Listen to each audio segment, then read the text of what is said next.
Silent. So where are your silly faces? I thought we were doing silly faces to begin with. So welcome, Sarah and Ralph. Thanks for joining me today. We are talking about your movement masterclass on playful movements. Where did this inspiration come from? All right. You better start, Sarah, because my passion is that basically we don't play enough, and that life is super serious, and I put myself in that category as well. Just realized that I have more of a tendency to take my life quite seriously, and that playful movement, but play in all areas of your life, can be added in, and just making everything like a little bit more fun, a little bit more enjoyable. And that's not to say that you have to then shirk your responsibilities, or that you're always goofing off, but that you can actually do the stuff that you need to do and enjoy it. And same with movement, is that sometimes we take it really seriously and it's got to be done in just this way or the right way. And when you can't do it, or you run into a problem, then if you don't have a curious or a playful approach, then it just gets put into the too hard basket and you don't really enjoy the process. In fact, Ralph and I talked about, how much fun we found the gym or not. And, often it can be quite a serious place. There's not too many people laughing in the gym. Yes, yeah.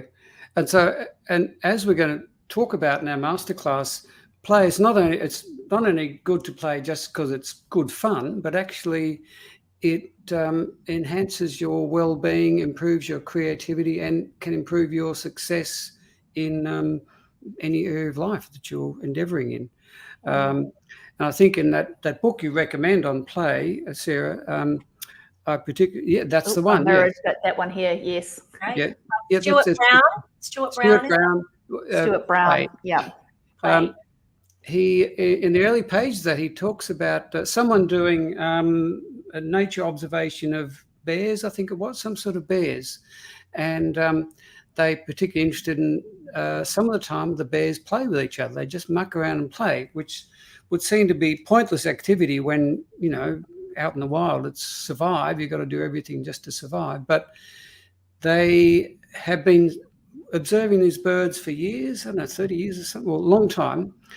And the statistic shows that the bears who played more survived longer. So it just came down to that life and death thing, and that playing and enhancing your abilities to do many things in different ways meant if you're a bear, then you can survive longer. We're not bears, so it probably doesn't apply to us anyway.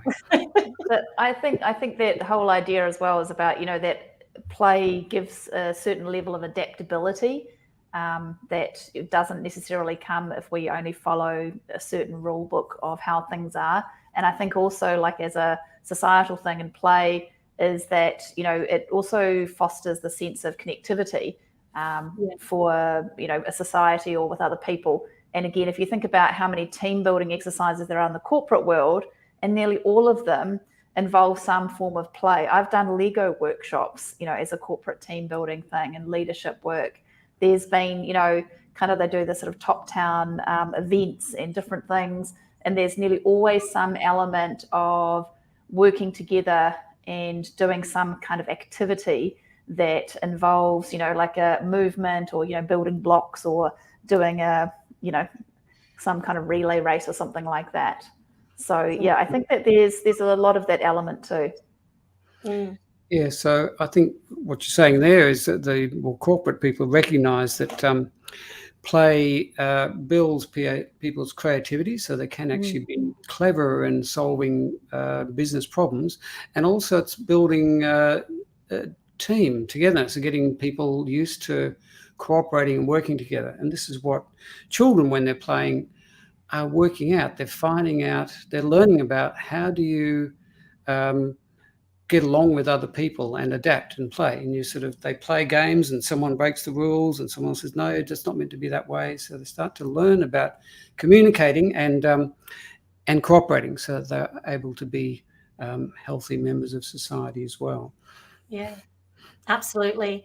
And there's a lot of research around how we learn through play, as what you're alluding to, is learning. And since the Feldenkrais method is about learning, being more playful. And lifelong learning, I think that's the important thing as well, because again, so much of it is that, play, I think that we recognize how important it is for kids.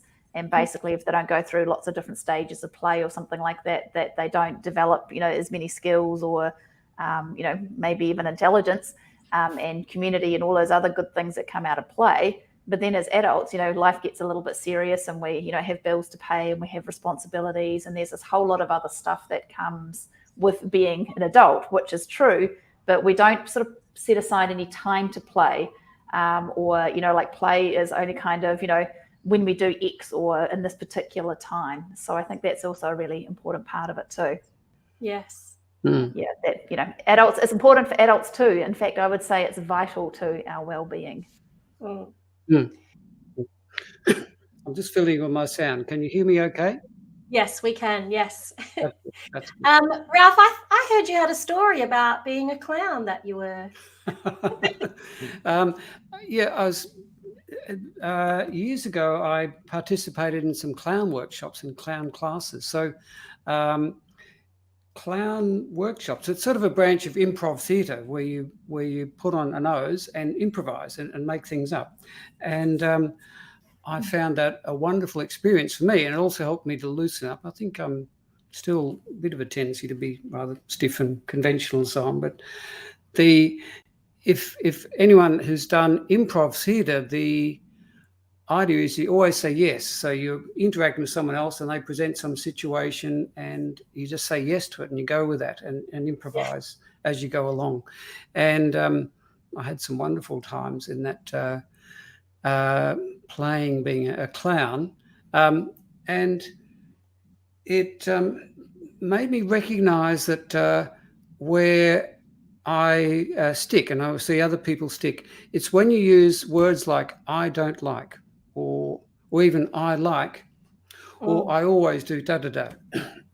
So I don't like dancing, or I don't like da-da-da. As soon as you catch yourself saying something like that is I don't like ... that's something you're rigid, you're stuck in, you're fixed in. And I've found it's rather wonderful when someone presents you with some new situation. Would you like to dance? Where is, oh, okay, I don't know how to do this, but I'll just do it. And that's something about play, that you're doing something that you don't know how to do, and you're just going to have a go anyway and have a play. And that's meant I that think I've the had idea, what you're saying there as well, Ralph, is that playing takes away the seriousness of, say, doing it the right way, and that you can sort of fool around and make mistakes, and that it's a learning opportunity versus kind of having to know how to do it. And if you can sort of start to be a little bit more goofy around it, how much more fun the experience is, but also how many more possibilities that you create for yourself. And I think again that kind of comes back to what we do in the Feldenkrais method, is to create those opportunities. And if you're too scared to even start because you're worried about where it's going to go, then if you just sort of play and you kind of go, and even if that play starts in your imagination, then we kind of start to create a possibility. Of course, what puzzles people when they come to Feldenkrais classes is that, see, in most movement classes, like a yoga class, you have a teacher is up the front and the teacher does a movement and the students all copy. And we don't do that, of course. We tell people, do this, lie down, put your leg here, stand the right foot, raise the left leg in the air, then move the leg over to the other side or something like that. And initially some students are wondering, when are they going to show us how to do it? And we never do. And so, and we don't even say, if we're good Feldenkrais teachers, when someone watching a class, we don't say, no, that's wrong, you do it that way. It's like, oh, you're doing it that way, and could you do it this way? And could you do it that way? And could you do it this way? And even Moshe Feldenkrais, the founder of our method, sometimes he would drive me mad because he would be saying, we do it this way or do it that way. And I'm saying, what's the right way to do it? But no, it's like there are an infinite number of ways to do many different things. And our journey is always trying something out and finding, oh, actually, when I move my leg over that way, it actually feels really nice. When I move it that way, it actually hurts or it's effortful. So I figured that out by playing around. So I think you touched on something really important there, Ralph, is that with play and, with our movement and any forms of play that we do, is that there's an element, I guess, of our own comfort and risk management, is that, if we start in a playful kind of way, that we can do, anything is possible, but maybe we kind of go, okay, here's your constraint that, you can't do this, but you can do that. You can do anything else but that. Or, you can do anything, but only go to a point where there is no pain. So, that's my hard limit in teaching movement. And I think the same sort of thing in play, right? But, we need to rough and tumble, say, as kids and even as adults, not be scared to maybe kind of fall over or something like that, because, these things are going to happen, and we need to find out strategies of how we can get out of that situation as well. So I think that there's this whole idea of creating, situations where we get to play, and if you get down on the floor and you can't get up, well, that's something that you know about yourself, and then we can play with ways to work on that, to do that. But if you end up on the floor and that wasn't where you're intending to be, and you still can't get up, then we're in trouble. So that play has this huge element of usefulness in our everyday lives. So I think we need to use that as well. And risk management, we play, I don't know if you guys played Bull Rush as kids, and then it got banned. So basically it's just like a group of kids charging at each other. And as you can imagine, there was quite a few sort of injuries if you kind of were in the way. You can just kind of imagine a rugby game and they just run at each other.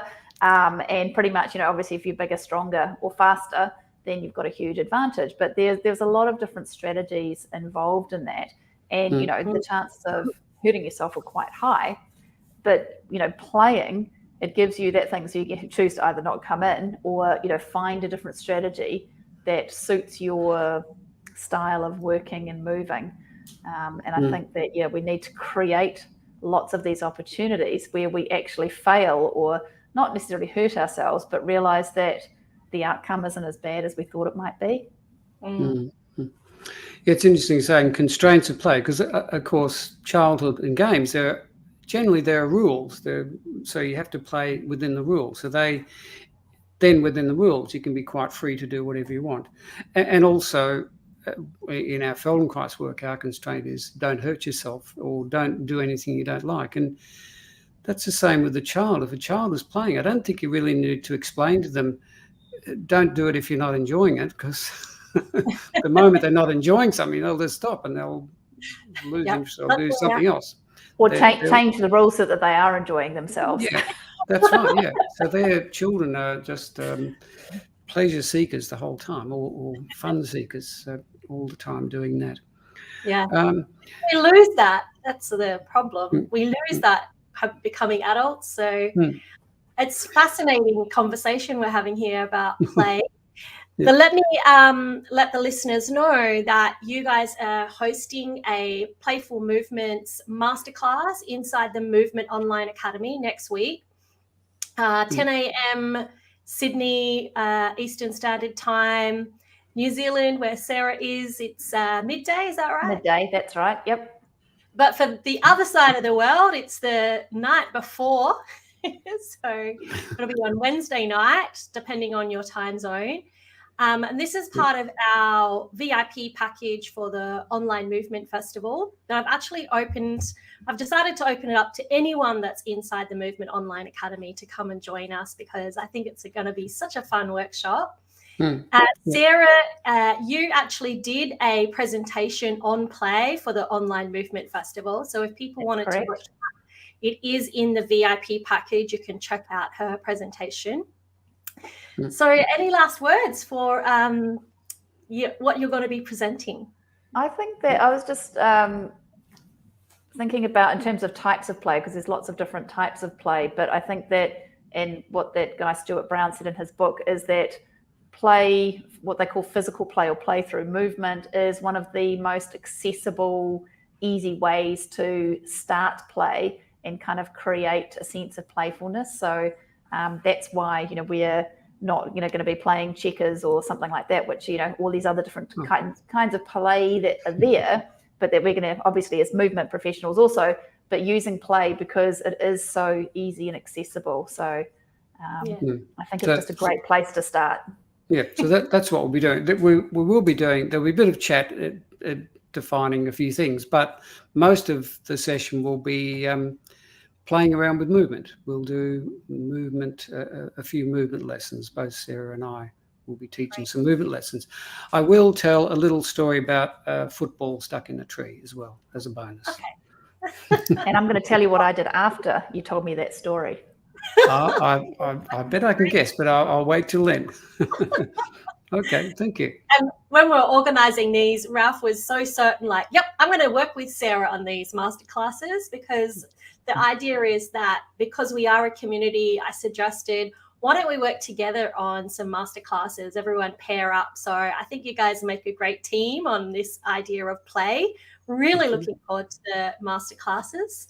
Thanks for joining me today. Thank you. Thanks, Angela. Thanks, Sarah. Thanks, Ralph. See you guys soon. Let me know in the comments if you have any questions, and I'll pop the links below. Thanks for watching.